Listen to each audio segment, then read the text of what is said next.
Sir ಆಡು form, ಕುರಿ form ಎಲ್ಲ ಇದೆ, ಹಸು ಫಾರಮು. ಆಲ್ರೆಡಿ ಹಸು ಇದೆ ಎಲ್ಲ. ಡೈರೆಕ್ಟ್ ಓನರ್ ನನಗೆ 26 ಎಕರೆ. ಎಲ್ಲ ಥರದ ಹಣ್ಣಿನ ಗಿಡನೂ ಇದೆ. ಮೂಸಿಂಬೆ, ಮಾವು. ಹೆಂಗಿದೆ ಜಾಗ? ತೆಂಗು, ಒಂದು 6 ಬೋರು, 3 ಟಿ ಸಿ ಎಲ್ಲ ರೆಡಿ ಇರುವಂಥ ಜಾಗ. ಒಳ್ಳೆ ಜಾಗ, ಬ್ಯೂಟಿಫುಲ್ ಜಾಗ. ರೆಡ್ ಸೈಲ್ ಭೂಮಿ, ಡೈರೆಕ್ಟ್ ಓನರು. 45 ಲಕ್ಷ ಹೇಳ್ತಾರೆ ಎಕರೆ, ನೆಗೋಷಿಯಬಲ್ ಆಗುತ್ತೆ. ಬೆಂಗಳೂರಿಂದ ಕರೆಕ್ಟಾಗಿ 150 ಕಿಲೋಮೀಟ್ರ್ ಆಗುತ್ತೆ.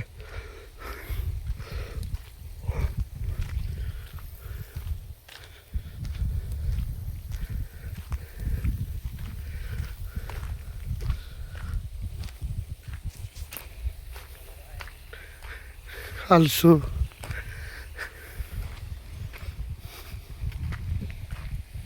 ಬೆಟ್ಟು ನೆಲ್ಲಿಕಾಯಿ, ಕೋಳಿ ಫಾರಮು, ನಾಟಿ ಕೋಳಿ ಫಾರಮು.